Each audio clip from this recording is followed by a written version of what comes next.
ኢዚ ነው አልከረረም። ያው 28 ቤት ነው የተሮጠው። ምናልባት ከአምና ስህተታችን ተምረን የተሻለ ውጤት ለማምጣት ነበር። ያው ወርቅ እናመጣለን ብለን ነበር ታርጌት ያደረግነው። ትንሽ ካሰብነው ውጭ ነው። አዲስ አበባ ላይ ቃለ ምልልስ አደርግልህ በዓለም ሻምፒዮና ወርቅ የለኝም ቶኪዮ ላይ ወርቅ ለማምጣት ነው የምሮጠው ብለህ ነበርና ምን ስሜት ፈጠረ?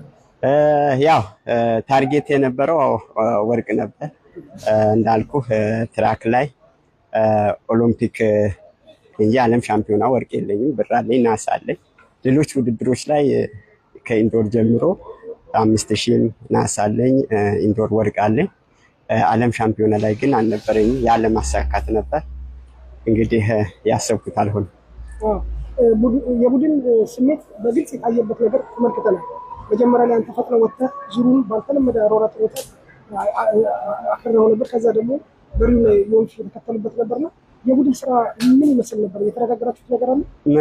ያው ምንድነው ታርጌት የነበረው እንዳልኩ ወርቅ ለማምጣት ነው። ግን በጣም ተይዞ ነበር የመጀመሪያ ዙሮቹ።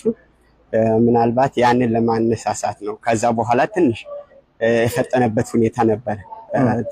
ያው እንደምናውቀው ፈረንጆች የመጨረሻ ላፕ ከባድ ናቸው። ያንን እናውቃለን።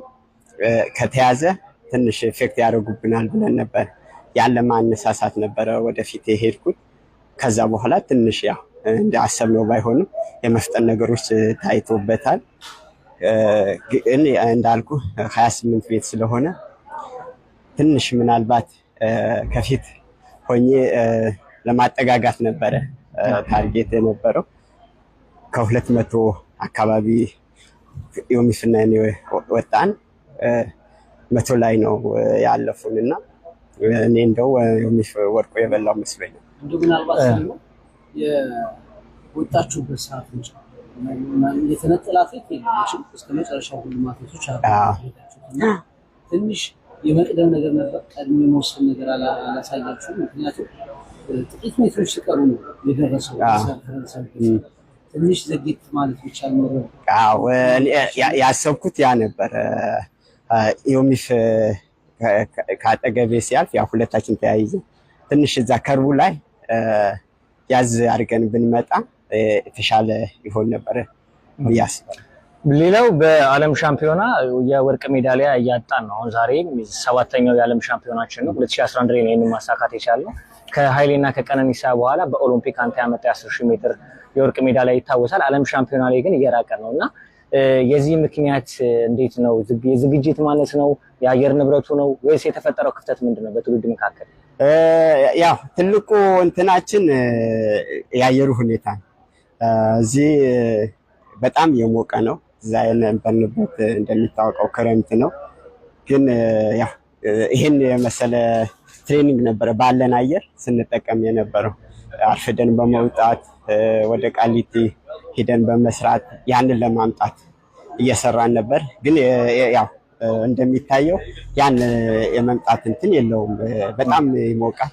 እንግዲህ ምሽት ነው። ምሽት ላይ እንደዚህ ሙቀት በጣም ከባድ ነው።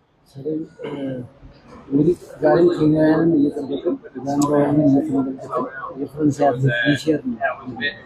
እሱን ጠብቃችሁ በአብዛኛው ያልታየው አትሌት ነው። በዙሮቹ ላይ ያልተመለከትነው አትሌት። አዎ ያው ይታወቃሉ። አሁን ሁለቱም ሶስተኛ የሚወጣውም ይሄም እናውቃቸው ልጅ የባለፈው ዳይመንድ ሊግ ፋይናል ያሸነፈ ልጅ ነው። ለነሱ ምቹ ነው እንደዚህ አይነት ሩጫዎች። ለምን 28 ቤት ነው ሩጫው። ለነሱ ደግሞ ሞር ስፒድ ላይ ያሉ ልጆች ናቸውና ከ5000 1500 የሮጡ ነው ያሉት አትሌቶች። እናውቃቸዋለን። በእርግጥ ግን ከነሱ በላይ ፊሸር ነበር የጠበቅነው። አጋጣሚ ሆኖ እሱ እንደኛም ፊል አደረገ። እነዚህም ግን የምናውቃቸው ልጆች ናቸው። ሰሚ አንተ እንግዲህ 6ኛ ነው የወጣኸውና 6ኛ የሆነ ስሜት አለ? ያው ካሰብኩት አንፃር ምንም እንደ ሀገርም በግላችንም ያሰብነው ወርቅ ነበር። ያንን ብናሳካ 6ኛ ኦኬ ምንም አልነበረም። ግን ያን በማጣታችን ያው ተሳትፎ ነው ብዬ ነው የማስበው። ምንድነው ፕላኑ? ወደ ጎዳና ወጥተህ ነው የተመለስከውና በቀጣይስ ወደ አስፋልት ነው የምትወጣው ወይስ በዚህ በትራክ ትቀጥላለህ? ያው እንግዲህ አልወስንም አሁን ላይ ምናልባት ሞር ወደ ሮድ መሄድ ይመስለኛል። እንግዲህ ሁኔታውን ነው የሚወስነው። ሌላው ሰሌ አሰልጣኙ አዲስ አበባ ነው ያለው፣ አንተ እዚህ ቶኪዮ ነው ያለው። ይህስ ችግር አልፈጠረብህም? ጋርስ ስትነጋገር የነበረው ወይ ግንኙነት ቴክኒካል ነገሮች የምታወሩት እንዴት ነበር? ያው በስልክ ነበር የምናወራው ያለው ነገር ያው እዛው ሆኖ እዚህ እንዳለ ያው አሁን ዋትስአፕ ስላለ ምን አይነት ታክቲክ መጠቀም እንዳለብኝ ነግሮኝ ነበር። ያው እሱም አውቆት ነበር ሩጫው እንደማይፈጥን አውቆት ነበር። ያው ዓለም ሻምፒዮናዎች አብዛኛው ጊዜ ኦሎምፒክና ዓለም ሻምፒዮና ኢዚ ሩጫዎች ናቸው። ያው እንደ አየሩ ነው ትልቁ እንትን ያደረገብን። እንዳምና ፈጥነን ብንወጣ ኖሮ ትንሽ አየሩ አስፈራርቶ ፈርተነዋል። ስናሟሙ ጀምሮ በጣም እየሞቀ ነበርና ያንን ለማድረግ አየሩ አልሰጠን። የኢትዮጵያ ሕዝብ እንግዲህ እናንተ ውጤታማ እንድትሆኑ በጸሎቱም በሀሳብም በሞራልም ሲደግፋችሁ ነበርና አሁንም እኛ ጋር ስርጭት ላይ ሲከታተል ነበርና ለዚህ ሕዝብ ምንድን ነው የምትለው? ያው እንግዲህ የተቻለንን አድርገናል። እንግዲህ በሌሎች ውድድሮች እንክሳለን ብዬ አስባለሁ። ብዙ ውድድሮች አሉ፣ ኦሎምፒክ አለ፣ ዓለም ሻምፒዮናዎች አሉና ምናልባት እዛ ላይ እንክሳለን። ያው የጠበቅነው እንትን አይደለም። እንደ ያው 10,000 እና 5,000 አብዛኛው ጊዜ እኛ ጋር የተለመደው ያው የቀድሞ አትሌቶቻችን ወርቅ ነው ያስለመዱንና ያንን ማሳካት ስላልቻለን ምናልባት በሌላ ውድድር እንክሳለን ብያስ። የመጨረሻ ጥያቄ በእኔ በኩል 14 ዓመት 10,000 ሜትርን በዓለም ሻምፒዮና ማርካችሁ ወደ ሀገር መመለስ አልቻላችሁም። በቀጣይ አሁን 16 ዓመት ይሻገራል።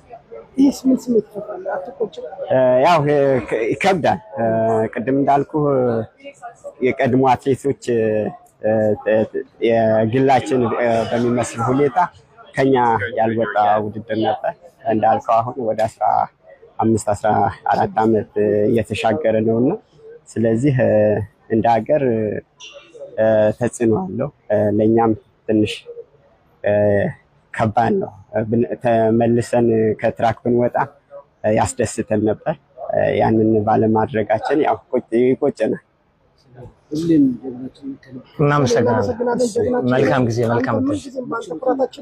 በዚህ ሙቀት እኛ መቆም አልቻለም። እናንተ ሩጣችሁ እንደዚህ አይነት ውጤት ማስመዝገባችሁ ስለ እውነት የኢትዮጵያ ሕዝብ እንዲረዳ የምንፈልገው ነገር ጀግኖች ናቸው። አሁንም ተስፋ አንቆርጥም። ትልቅ ድል ካንተ እንጠብቃለን። ስለነበረን ጊዜ ከልብ እናመሰግናለን።